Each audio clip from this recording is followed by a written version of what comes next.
Hello and welcome to Success EduTech. In this video, we are discuss the Kepler law of planetary motion, which describe the motion of planet around the sun. And these laws of Kepler improved the heliocentric theory, which was given by Nicolaus Copernicus. So let's discuss the first law. The first law of Kepler stated that the planet revolve around the sun in an elliptical orbit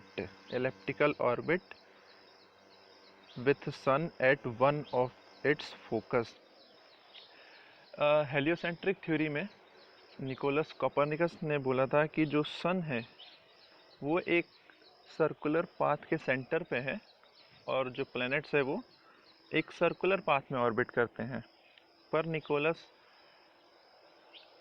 Copernicus की वो जो theory थी heliocentric theory, उसको फिर improve किया Johannes Kepler की theory ने, और उन्होंने बोला कि जो पाथ होता है प्लैनेट्स का वो सर्कुलर ना होके एलिप्टिकल होता है, कि जैसा ये दिख रहा है ये एलिप्टिकल पाथ होता है और सन उस एलिप्टिकल पाथ के एक फोकस पर है और ये होता है प्लैनेट का path revolution around the sun in an elliptical orbit. So this is the first law of Kepler, which say the path of planet around the sun is a elliptical path. Now, the second law of Kepler stated that the line joining the sun and the planet swipe equal area in equal time interval. What it means?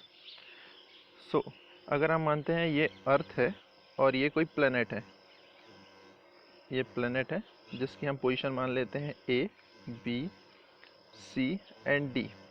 अगर उस planet को position A से position B तक जाने में T time लगता है और अगर पॉइंट सी से पॉइंट तक डी तक जाने में उसे टी टाइम लगता है, यानी ए से बी तक जाने में और सी से डी तक जाने में दोनों में इक्वल टाइम लगता है, तो ये जो एरिया होगा, ये जो शेडेड पार्ट होगा ब्लू वाला, यहाँ ये वाला पार्ट, इन दोनों पार्ट का जो एरिया होगा, अगर हम इस सेंटर को ओ मानते हैं तो जो एरिया होगा, area of A O B is equals to area of C O D.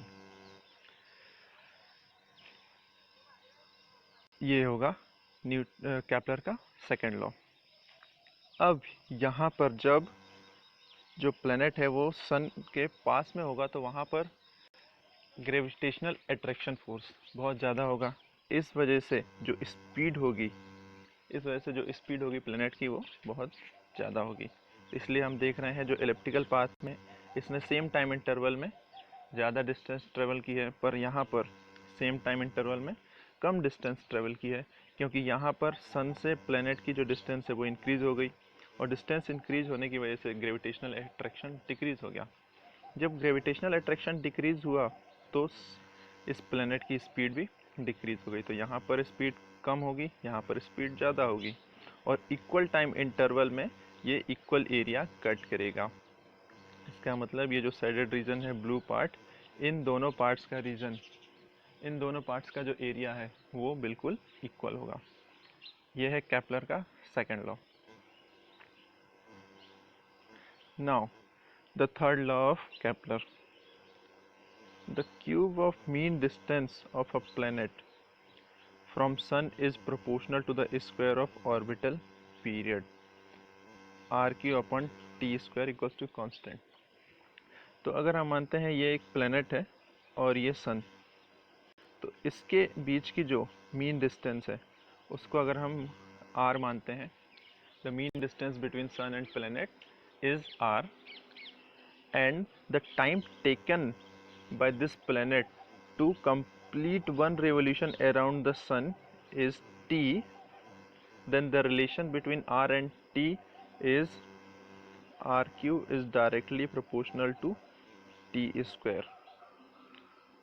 r³ is directly proportional to t square or r³ upon t square equals to constant. Here r is the mean distance of a planet from Sun, and T is the orbital period of planet around the Sun. These are the three laws of Kepler which describe the planetary motion around the Sun, and also it improved the heliocentric theory of Copernicus. If you like this video, please subscribe and comment on our channel for more videos. Thank you.